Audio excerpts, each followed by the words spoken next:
Holosky podcast. We're your hosts. I'm Steven. And Kyle. And it's Monday, Holo Cult. You know what that means. You've chosen us to hang out with you to get you through the work week. And for that, we are forever grateful. If you're new here, me and Kyle like to talk about some stuff. If that's not what you want to listen to, you can fast forward a few minutes, about the 6-minute mark, and we get into the crux of the show. If you want to listen to us talk about some show stuff, then you can hang out. If you're not new here, welcome back, weirdo. Glad to have you. Thanks for coming back in, stopping back in to hang out with us. Yeah, welcome to another work week. Yeehaw. That's not very good news. No, un-yeehaw. Check us out at all our socials. You know where they're at. Search up the Holosky podcast. You'll find us there. Come be part of the community. Join the cult. It's a good cult. It's a fun cult. Everybody has a good time. If you have a paranormal experience you'd like for us to feature on a future show, Kyle's got the details. I do. It's in the show notes. Show notes. Nerds. It's always going to be there. But it's holoskypodcast@gmail.com. Write your stories out. Write your concerns out. Write your fascinations out. Send them over there. That's where we're for sure going to get the information that we need. It may or may not fall into the catacombs, but it'll get dug out. Once it gets dug out, we'll do what we got to do with it. We'll make you famous. We won't be famous. It's just the way it goes. Okay? It's just the way it is. Things will never be the same. Yeah, we'll never be famous, but we'll make you famous. Yeah, it's fine. It's fine. It all works out in the wash. Just out here doing the Lord's work. If you'd like to support our... Punching through them glass ceilings. Punching them right through. Stone cold. Yeah. Yeah. Cue stone cold entrance. That made me laugh. If you'd like to support this endeavor, we have a Patreon you can go check out. Got all kinds of good stuff over there. Extra episodes. All kinds of things. Ad-free episodes. Early episodes. Big shout out to the people who have already subbed over there. Love you guys. Thank you for the support. You can also go to holoskypodcast.com. We got a store over there. Get some merch. Get some swag. And rep the Holo Cult in the best way you see fit. And an easy way is to share the show, word of mouth, share it on social medias, go to the YouTube, subscribe, comment. Any little thing helps, and it takes no time at all.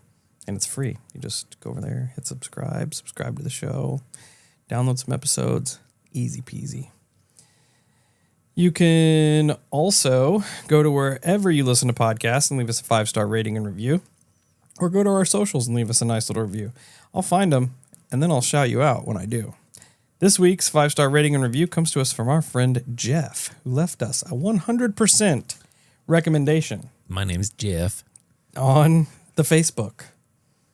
Jeff on the Facebook says, refreshing, hardworking, honest, regular guys bringing it home. Right. Well done. Keep it coming. That's right. Hell yeah, Jeff. Thanks for the kind words. We're doing our best, which we realize isn't that great. Yeah. But it's still our best. Yeah, we do all right. Yeah, it's fine. Everything's fine. Thanks, Jeff. Yeah. It's greatly appreciated to have some kind words once in a while. Yeah. We do work hard. It makes us smile. Not to toot our horn, but everything is done in-house. Toot toot. So... It is all in-house. There's a lot of pride that goes into that. Yeah. We're making the best show we can make for you guys. Yeah, with the time that we have. With the time that we don't have, technically. Also true. So, glad to have you on board, Jeff. Another way you can support the show is support our lovely sponsors, which you will hear from now. And just like that, we are back.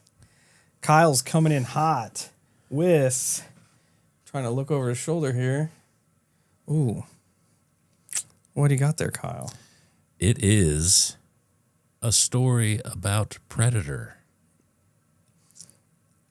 and the origins of it. It is interesting that it was brought up a couple times in the Florida episode. Yeah, it is.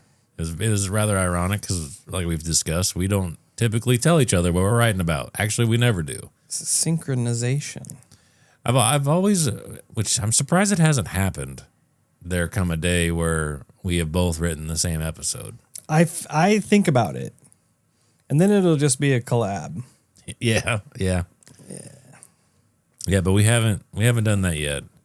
But to the story, to the good parts, I've talked about finding this for quite a while. Everybody knows this. I remember stumbling around on the story originally on Reddit, been years back, and I saw information that suggested that the Predator movie was based off actual events. Of course, I can't recall if what I'm about to present to you is that story, but I'm pretty sure it is. And from there, we're going to spin in a direction that kind of stays with the Predator theme. I'm going to try to do as many episodes as I can. I'm figuring at least 4 episodes coming out of it, but we'll see what happens. That's a run. Yeah, I'm gonna see what I can dig up with it. The phenomena, the Predator glimmer shimmer phenomena is an interesting one to me. It is. Like we kind of touched on it a little bit last show. Like, are these creatures a single species? Is this some kind of technology they're using? It's really good rabbit hole to dive down. It is. And Predator is single-handedly one of the greatest movies ever made. Can't argue that. Yeah, so it's one of my favorites. If you do, you're wrong. I would agree. So, to the story. 1968, a special forces unit led by Captain Richard Hollister disappeared during a routine extraction operation in Vietnam. They were found 3 days later, hanging from trees and skinned. All of their weapons were intact and no enemies were close to the site. The official report comes out and it says the Viet Cong guerrilla units were to blame for what had happened to the unit. Which I know there have been cases like this before, where military units do fucked up things like this in hopes of scaring the opposing side. Me and Steve have talked about this before. Yeah. What was it?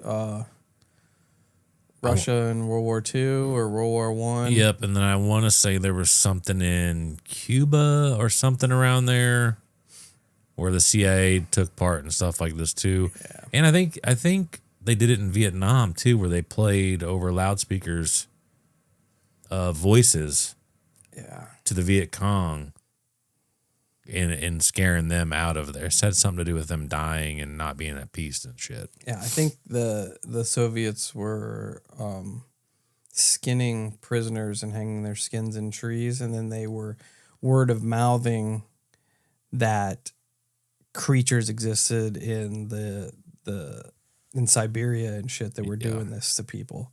It's crazy. It's psychological warfare. Yeah.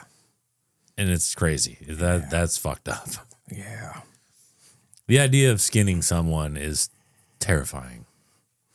Yeah. So anyways, field surgeon's notes come out, and it said that no human tool could have caused the wounds that were inflicted on the men. The precision would suggest mechanical origin. The bodies were drained of blood. 2 weeks later, a 3-man recon team was sent into the area. That team went missing. More people went in and found a single dog tag. This dog tag belonged to Private James Elkins. The metal on the dog tag was melted in a way that couldn't be identified. In 1972, 5 soldiers in Cambodia were separated from their unit only to be later found skinned, hanging, and skulls and spinal columns removed with surgical precision. A local villager reported seeing lights like angry fireflies in the jungle that night, or the night before. He also seen a shadow that bent the trees moving through the canopy. That man disappeared 3 days later after his testimony. Apparently by 1975, the Pentagon created a dossier on the bizarre events, naming it Forest Hunter. But they put together 13 other events that resembled these cases across Southeast Asia. In each case, it was elite military units, isolated bodies displayed in trees with specific organs removed. Locals also witnessed strange lights or distortions in the jungle canopy. Every witness who came forward would disappear or be found dead. There was also a DARPA scientist that looked at some of the photographs of this being and declared it wasn't human or normal at all. Apparently, she was killed in a home invasion and her documents stolen. Guatemala, 1982, a unit of CIA were helping Guatemalan special forces, but they all went missing. There were operations in the northern province of Patan. 2 weeks later, a local farmer discovered their remains, 8 men hanging from trees. The night before, the farmer reported seeing a demon made of glass. Unusual tracks were found by the site, 3 toed tracks that just ended up disappearing. Now, according to what I've seen, a Dutch Special Forces unit went in and got smoked, which would lead to the 7-man team in the movie with Dutch and Dylan, both with links to the movie and the encounter, because Dutch would be the main character in the movie Predator. That's interesting. And I think in this case, Dylan was a CIA guy that went missing, but Dylan is also in the movie Predator. Some soft disclosure there. It's weird, right? Huh. Now, apparently this was too large to cover up, so they sent a script to Hollywood. Locations were already plotted.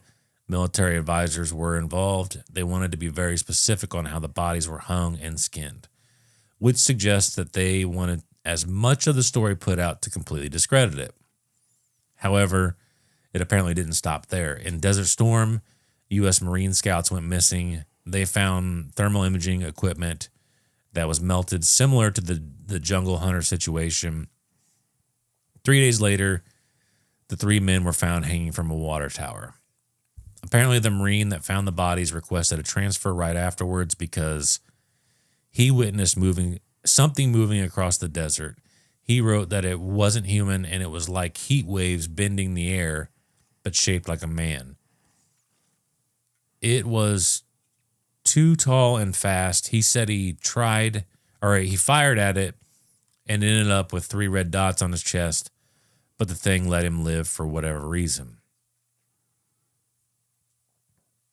You hear the heat wave reference a lot in the Glimmerman, Shimmerman encounters.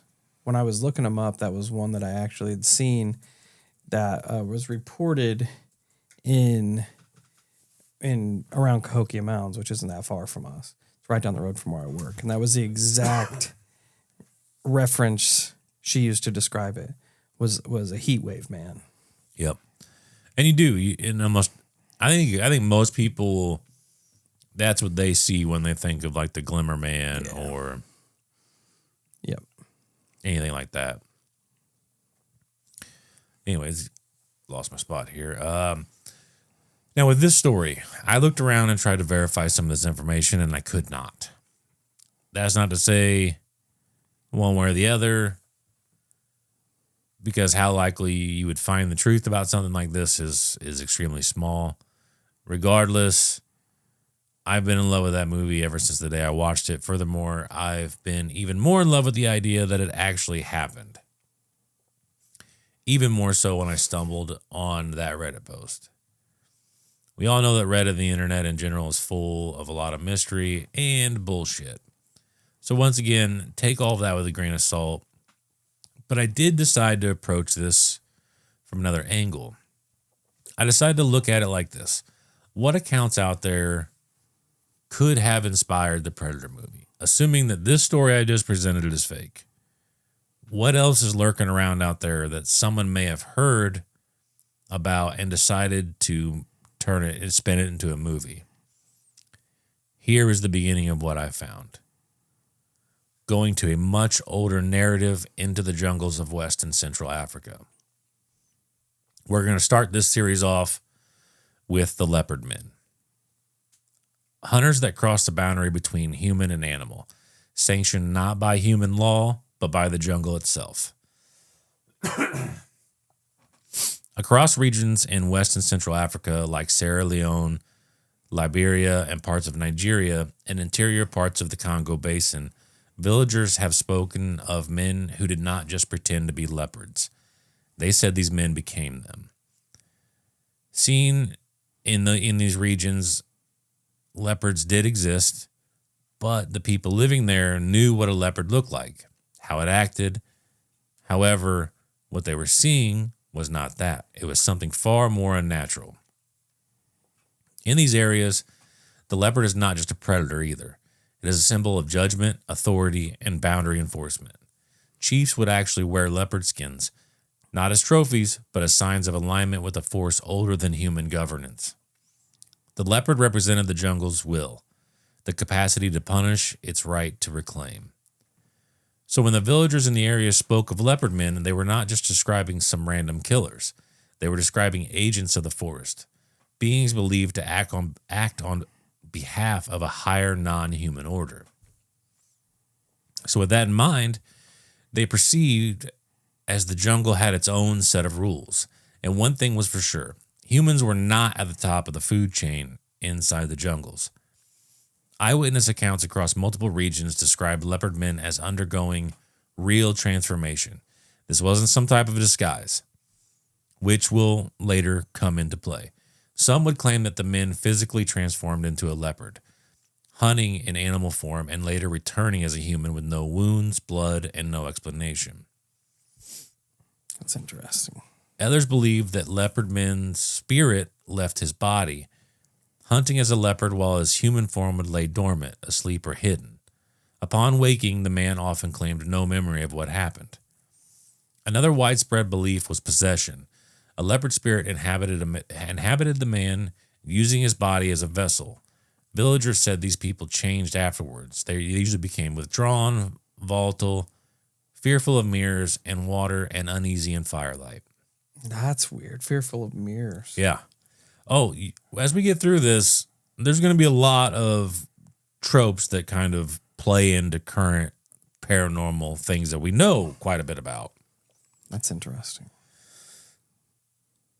Even more unsettling accounts described a layered existence where the leopard man was neither fully human nor fully animal, seen as man by day and predator by night. Which this hits on some many different fields across the paranormal spectrum. You have the Wendigo, Skinwalker, possession, werewolf. Because even in some Wendigo lore, it's the Wendigo spirit that inhabits man to make him commit these atrocities of cannibalism. Yep, that's where my brain was going when they were initially talking about the leopard men. Right, and then you have Skinwalker accounts that match it, the werewolf, all of that stuff. Yeah. Yep. And I find it interesting how lore across the planet matches. You have different cultures here that have this same type of narrative, that men have this capability to transform into an ultimate predator or is being possessed by one. Villagers repeatedly describe a few things here: feeling watched without seeing anything, hearing movement in trees with no visible animal, sensing breath, weight, or presence without form, seeing foliage shift without sound, and tracks that appear suddenly and end abruptly. From across regions, people would say you cannot see him unless he allows it. Which this is interesting because it hits on the modern shimmering entities. But those accounts would, in theory, predate all the technological capabilities. So this took place at a time where invisibility was understood as spiritual control over perception, not concealment. That's what I was going to ask. Like when these took place, these would have taken place a long time ago. Yeah. Like you're talking, in some of these accounts, apparently, you're talking like late 1800s. Yeah. Something, because in the next episode, we get into when colonial authorities come to the region and start trying to govern these people. Because I guess, spoiler alert, what ends up happening is the colonial authorities don't understand the leopardman lore, and they can't govern that.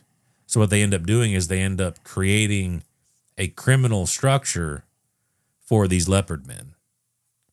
They say that these are, because you look it up, Leopard Society. They essentially created a secret society for these leopard killings. That's wild. It is crazy. I kind of off topic, but also on topic. I always find a specific interest in like the airship encounters that are reported from like the 1800s and beyond that, because it's before a time that we had flight technology. Right. So whatever was in the sky wasn't human. Yeah. So it's kind of the same way whenever you see whatever technology these beings are using to cloak themselves is before man would have technology to produce it. Man of this timeline anyway. Exactly. It's wild, man. Something else that separated the leopard men from natural predators was how the dead body was treated. A leopard kills to eat, and leopard men kill to communicate. Some of the reported features of the dead were as follows: wounds inconsistent with normal feeding patterns, selective removal of flesh, bodies placed deliberately on paths or village edges, minimal blood or no blood at scene, and signs of positioning or display.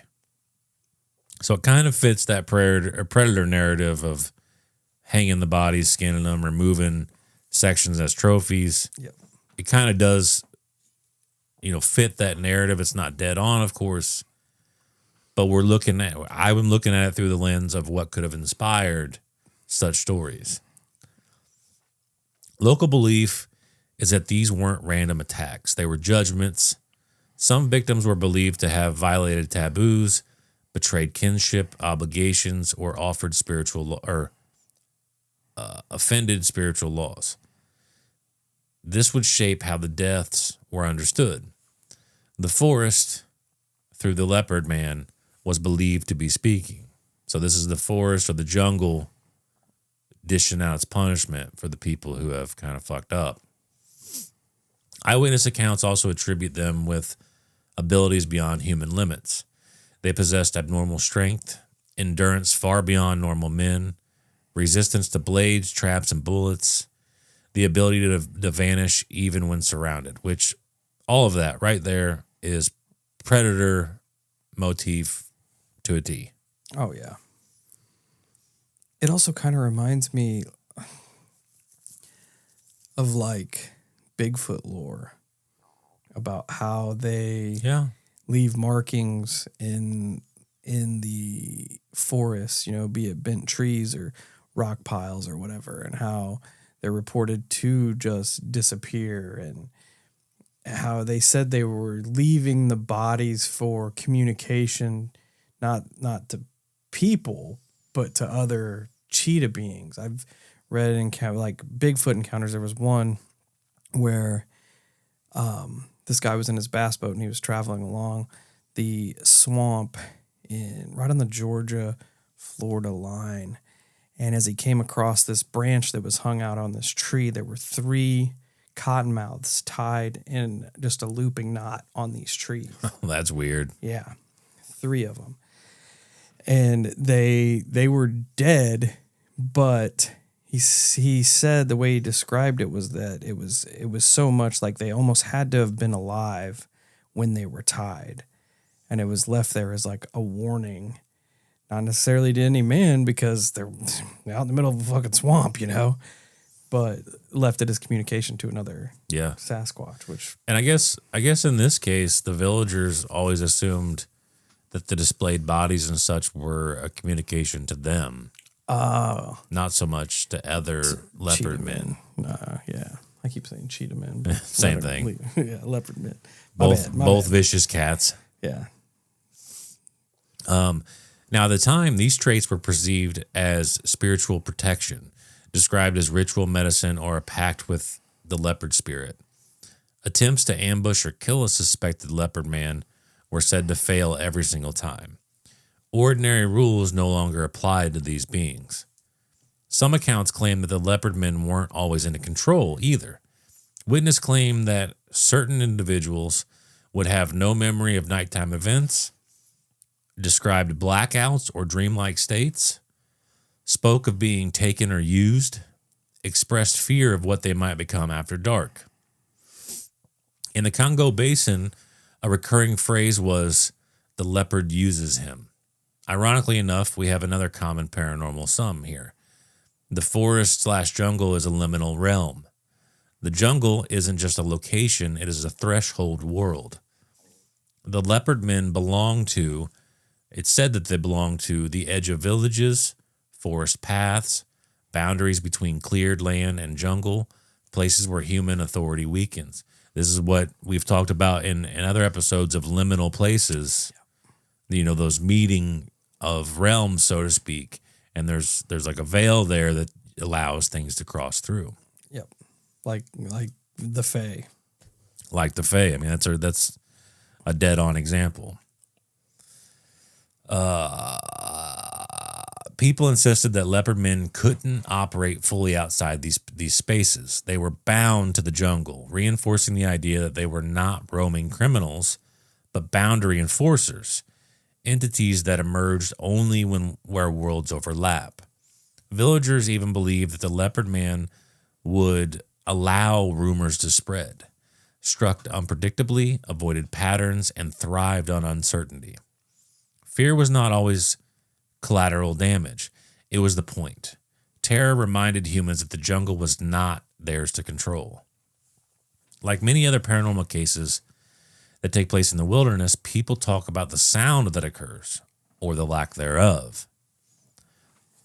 Abrupt silence in insect and birds. Some people reported the sensation of being pulled away, or sound being pulled away, which is a fucking really terrifying description. I couldn't imagine being in a place and then just hearing or feeling something sucking the sound out of the area.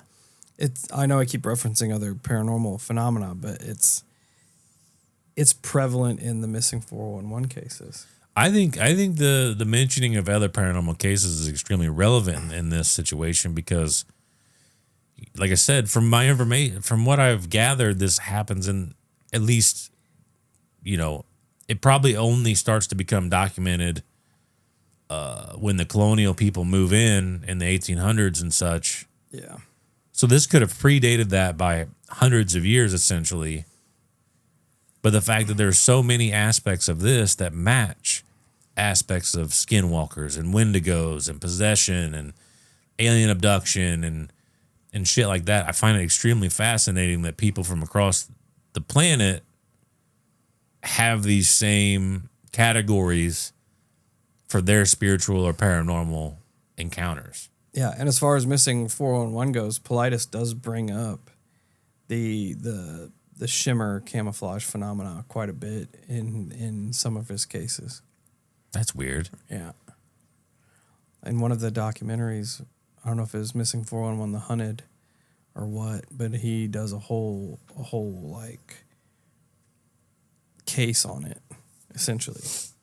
It probably was that one because I know that there was a where they took the picture of whatever was there and it was all on the fucked old up. cell phone. Yeah, and it was all fucked up. Yep.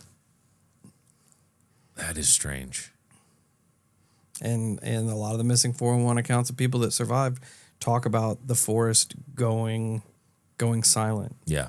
Just out of nowhere and it feeling off and like I almost it's sucking the sound out. It feels like what would happen because it's one of the, like, in my opinion, one of the most accurate descriptions of what would probably take place. Yeah. And it's one of the most disturbing descriptions I think that I've heard about the absence of sound in paranormal events. Yeah. The idea of it being sucked out of the environment is just really creepy. Yeah. It's gross. And it's even weirder that, They say they use the word sensation, but to me, it suggests like being able to feel it be sucked out is just really bizarre. Yeah. Other things that they've noticed is heavy breathing with no visible source, low growls that do not match animals. Elders in West Africa apparently warn that when it goes too quiet, it means that something has entered the area that doesn't belong to the normal order of things. Something else that has been reported but often dismissed by outsiders is the dreams, omens, and premonitions. Sometimes the leopard men would appear in dreams the night before an attack. As animal silhouettes watching from trees, as human figures with animal eyes, or as a presence pressing down on the sleeper, which is kind of like sleep paralysis, or like the old hag, night hag, whatever you want to call it. So there's another one that is it plays to paranormal encounters that we have in the States here. Yeah, the overlap is wild. It's strange, isn't it? Yeah. But with these omens and dreams, these were often seen as warnings, and elders advised that if someone dreamt of being chased without seeing the pursuer, a leopard staring silently, or a path that loops back on itself, they should not enter the jungle the next day at all. You just stay the fuck out of there. Don't take the chance. You're probably going to get jacked up by Leopard Man. Also, like other paranormal encounters, lore, and warnings, we have how children in the area were warned not to follow a voice calling their name from the trees. They weren't to approach a man standing motionless at the edge of the forest or follow animal tracks that appear suddenly. And this is another terrifying description that I don't think that I'll ever forget. Some accounts have children seeing a man who stands wrong. To me, that's disgusting. Like, imagine your 7-year-old child saying, I saw a man today and he stands wrong. yeah. Makes me feel like their legs are bent backwards. Or, yeah, something. Like, something's crazy, like crazy off about it. Yeah. The children have also said things like seeing a figure that does not blink, or someone who turns into an animal when noticed, which sounds just like the Skinwalker.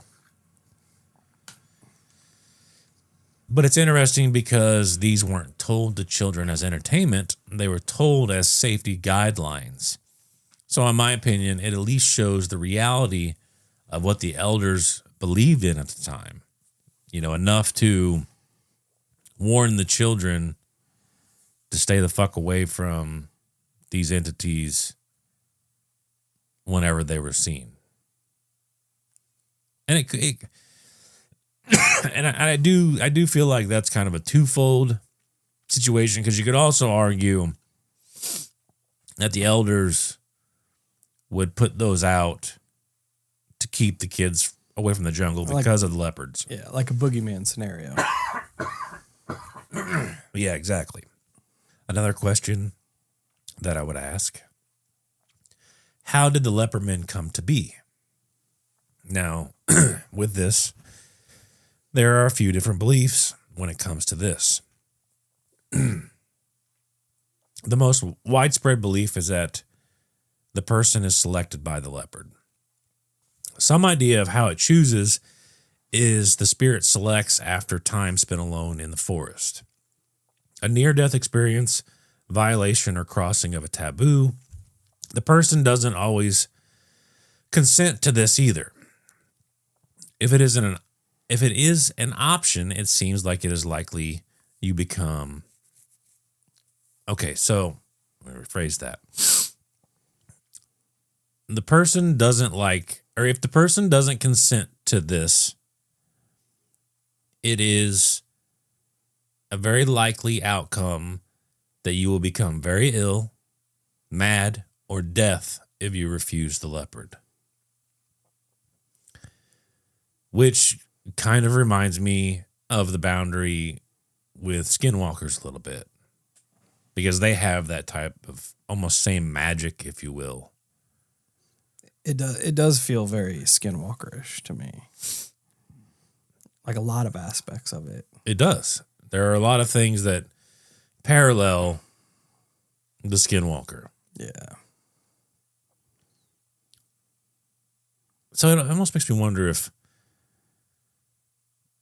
like a spirit would come to you at some point, is what they believe. You know, whether that be in your dreams or life. And it basically just tells you like, hey, Steve, you're a leopard man now. And if you're like, no. It's like, well, you're about to go crazy then, because we ain't letting this one slide. Okay? I love that it's like, you've got the choice, but if you choose no, you're going to be blind and deaf. Yeah, it sucks. Sorry about you. It sucks. So choose wisely. And choose the leopard. Future leopard man. Another belief which may have led into later explanations of the leopard men, the inheritance or bloodline curse. The condition is passed down through blood. It often manifests in adulthood. It's possible it skips generations. Seems like it could be a relatively reasonable explanation. Yeah. And I feel like that type of explanation is rooted in all types of cultures. I hate bloodline curses. They're the worst. I don't have one, I don't think. Would you know if you did? That's a good question. It would be interesting to ask somebody who could sniff that out.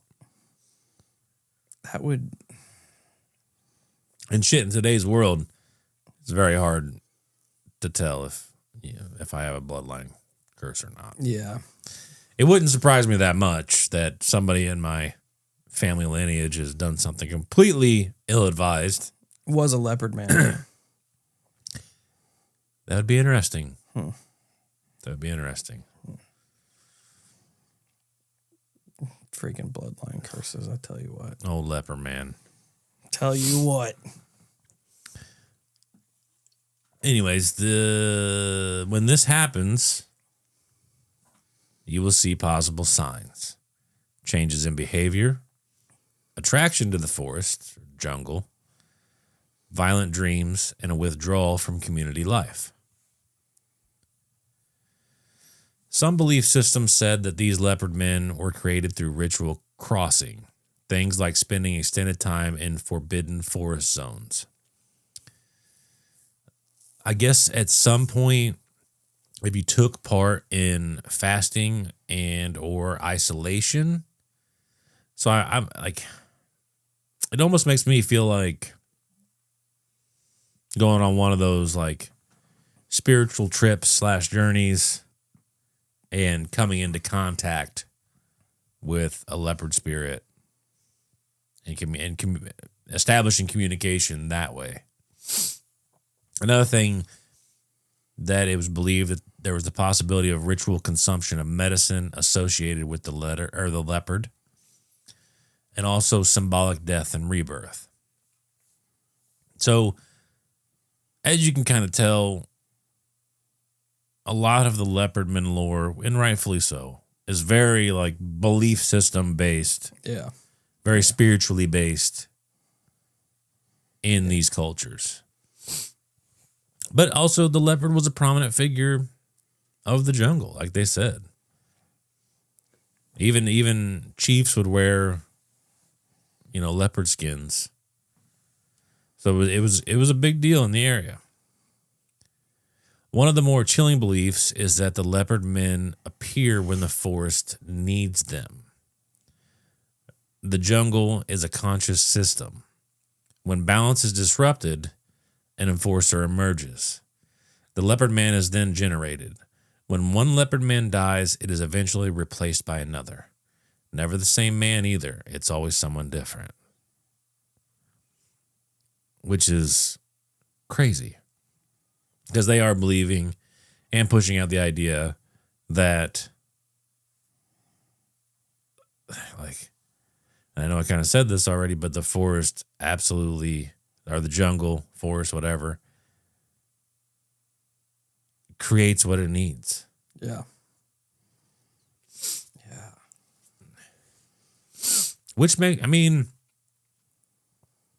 also, it is kind of ironic that in today's world, we don't much fuck with the jungles.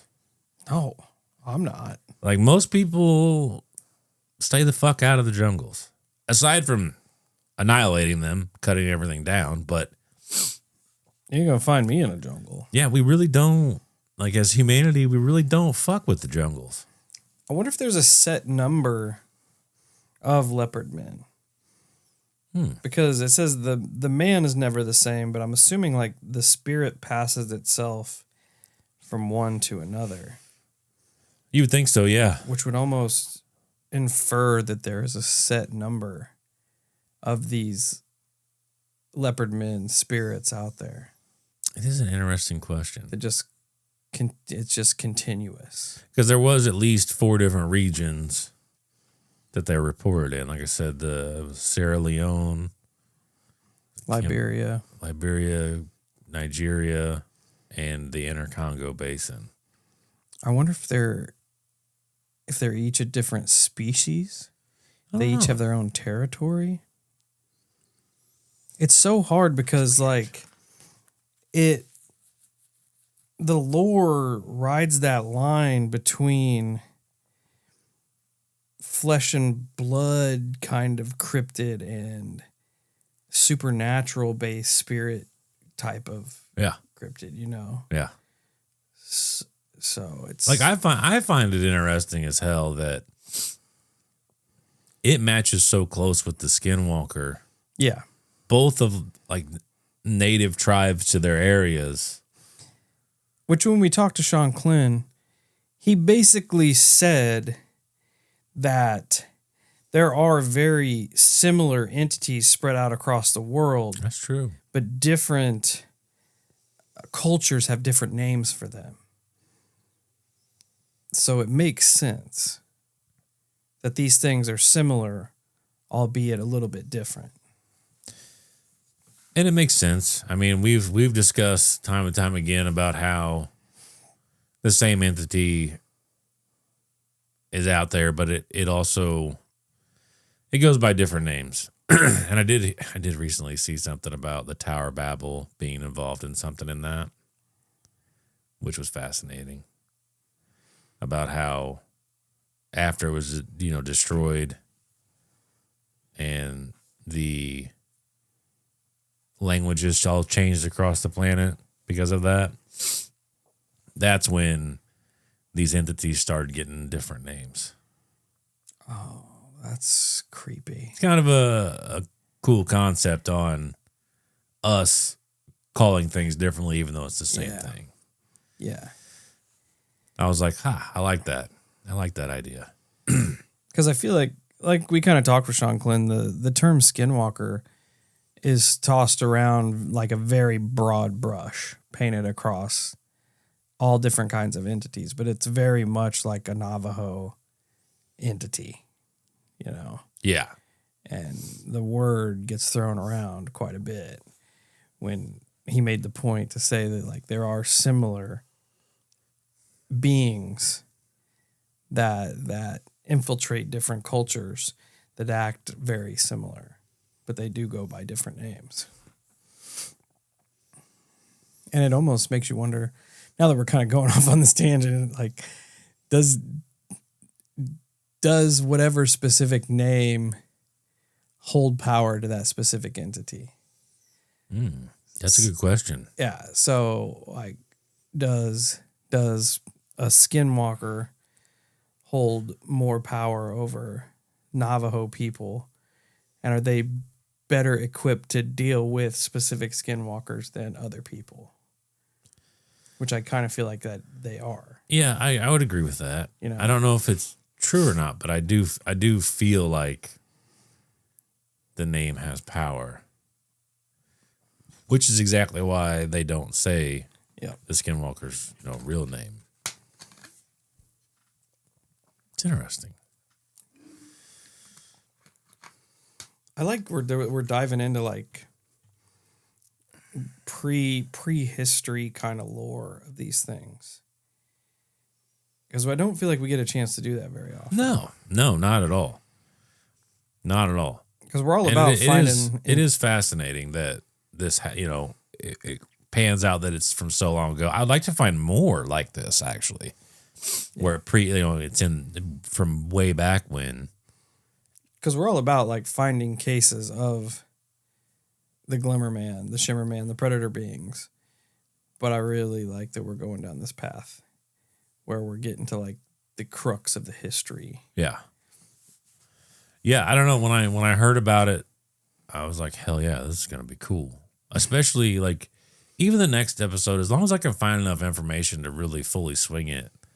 Because we do try to aim for an hour, but the fact that and you could totally see it happening, how a new governing principle comes in and is like, well, we can't punish spirits. We got to punish somebody for these fucking murders. And so it's kind of crazy that it's like a twofold system because they start to go after the villagers. Well, the villagers are in a state of panic because they know these leopard men killings are taking place. The colonial people kind of coax confessions out of them that they did it, so on and so forth. And the colonial people were, because these people would have big fucking claw marks down them. But the colonial people decided like, you made makeshift weapons out of leopard claws, and that's what you're using to kill these people. Right? Like they completely explained it all away, put in the ritual, secret cult side with it. And that's how they began to explain away these leopard men. It's so crazy. It is crazy. But you could see it happening. Oh, yeah. Just coming to this uncertain crossroads where you're like, what the fuck? Yeah. And it's crazy because like once they made that distinction, it's like both sides kind of doubled down. Like the colonial people were like, yeah, this is criminal activity. But the villagers and stuff were like, this is definitely leopard man, and we're still scared. Like, I don't know, it was like two worlds were in the same place, but they were separate, you know? Yep. It's reminiscent of demonic possession. Yeah. Where experiencers fully believe that they are infested with some sort of malicious entity. But if you look at science, they're like, no, you're not. Probably schizophrenia. Don't know what to tell you. Take Sorry. these meds. Very, very much in the same vein as that. Yeah. What's crazy is that even when these people would partake in rituals or something of that nature and became the leopard man, it was always viewed as the one who became the leopard man didn't actually choose that path. So they're described as having compulsion or some inevitability, obligation, or being used almost like some type of cursed enforcer. So the way they explain it is that even if you took part in a ritual to become the leopard man, in most cases, you were essentially under some form of duress that would coax you into doing that ritual to become the leopard man. So the leopard, it's almost like the leopard spirit made it inevitable for you to choose the leopard man. Does that make sense? Yeah. It's weird, though. It is weird. It's almost like it makes it to where it's like, oh, Steve, we'll give you a choice. But at the same time, they're not giving you a choice. Yeah. It's free will, but against your will. Yeah. It absolutely, it's like the manipulation of your free will. It's weird. Which makes you feel like the leopard spirit is not that great of a spirit. No. The leopard men weren't created in one way, which makes this kind of overall extremely interesting. And I think that that's a fact that is insanely overlooked in other paranormal accounts. Some of these men were chosen by the leopard spirit. Some inherited it. Some crossed a line they couldn't come back from. And some weren't men at all. They were what the forest created when balance was broken. And that is fucking bizarre. When you strip away the technology, the special effects, and the Hollywood framing, Predator stops looking like a science fiction invention and starts looking like an old idea wearing a new mask. Long before the movie, people living beside dense jungles were already describing hunters that watch from the trees. Chose when to be seen and killed not to eat but to send a message. In West and Central Africa, villagers spoke of leopard men, beings believed to cross the boundary between human and animal, sanctioned not by human law but by the forest itself. These weren't stories about a single monster, they were descriptions of a role, a function, something that appeared at the edges of villages, along forest paths, and in places where human authority weakened. People described bodies found displayed rather than consumed, tracks that vanished, silence falling over the jungle, and the feeling of being watched long before anything was seen. Some believed the leopard man was chosen by a spirit, others believed it was inherited. Others still said the forest created what it needed when balance was broken, but across regions, one idea stayed consistent. Whatever this was, it was not just a man pretending to be an animal. And that's where Predator fits in, not as evidence, and not as history, but as reflection. The movie works because it taps into something ancient. The fear that in certain places, humans are not the apex predator, that the jungle has its own rules, that something can observe without being seen. It also decides who is worthy prey and disappears back into the trees without explanation. Whether people believe these encounters were spiritual, psychological, symbolic, or something else entirely, what matters is that people who experienced them believed they were real, and belief shapes behavior, fear, and survival. So maybe Predator wasn't inspired by a single secret mission or a hidden dossier. Maybe it was inspired by something far more older, by generations of stories about hunters that don't belong to any one culture, any one time, or any one explanation. Stories that keep resurfacing whenever humans step deep enough into the wild to realize they're not alone and never were. I like, makes my brain kind of churn whenever it talks about the forest needing the leopard man. The forest has, or the jungle has to step in, and therefore throws out these leopard men. It reminds me of other accounts, like, what was it? The Nahini Valley, the Valley of the Headless Man. Yeah. Where it's almost like something. That's a good point. Something supernatural, something of the forest is trying to keep people out. Which also, away. Like the way you word that, makes me think of the natives and how they had forest spirits. You know, spirits in the water, protectors. And the trees. Protectors, exactly. Yeah. And isn't it, to me, it's just so fascinating that, you know, the Navajo had similar parallel belief systems to these tribes in Africa, up to the Nahini Valley, and all over the planet, which at the time, I would venture to say that it would be extremely unlikely that these tribes all communicated with each other at some point. Yeah, I agree. Like, to me, that is so fascinating.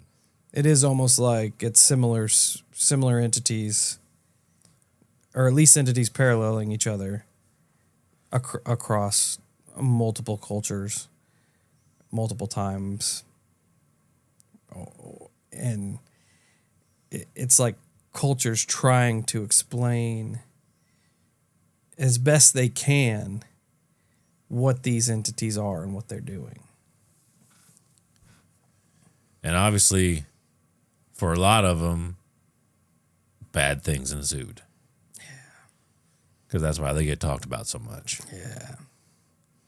And we've discussed before how it's ironic how a lot of the good ones don't ever get mentioned. Yeah. I've never heard of the Leopard Men before. Me either. That's why I was kind of stoked on finding it and finding things from different countries. Yeah, it's dope. Because we don't do a whole lot of different countries either. No. We do 40 and 50, which is 50 states. Yeah, yeah. Not 40 and 100,000 countries. I don't know how many countries there are. There's a lot. Not 100,000. There's a lot, that's though. Dope. I'm curious to see what direction this goes. Yeah, because like I said, I've found the Leopard Men. I've found essentially Glimmer Man stories from other jungle countries. I found a bunch. Like, I think there was like 3 or 4 solid encounters, like, Leopard Men as an encounter, these shadow beings, or another one, so on and so forth, that fit this narrative that I'm going to try to explore and form this overarching Predator series where these stories could have inspired that movie. But furthermore, information across the planet that seemed to fit into a category. I like how it kind of weaves in and out of other supernatural and paranormal beings and encounters. Yeah, and with the next Leopard Men one, I don't imagine the secret society is going to exactly fit in with the Predator narrative, but I made the decision to go ahead and do it because I don't want to drop Leopard Men and then try to pick it back up later on. Yeah. With the secret society version. I'm like, well, I'm here. I might as well just do it and go and get after it. Yeah. Yeah, it's going to be banger. Hell yeah. Well, Hollow Cold, thanks for hanging out with us today. Learning a little bit about some different cultures and the entities that they have had to deal with, which is, it's awesome. It's crazy that I've looked into so much stuff, never came across that. I've never heard about it either. It's wild. Kind of is enlightening that there's so much stuff that we still don't know. Yeah. Because 7 years deep, we've heard and read some stuff. Yeah, you feel like you've heard everything. Yeah. And then you get something, you're like, oh shit, This is new. here we go. But yeah, happy Monday, Hollow Cult. Thanks for hanging out with us. Thanks for choosing to kick it with us. Hope everybody's work week is going well and continues to go well. So that being said, check us out at all our socials. Stay safe, stay weird.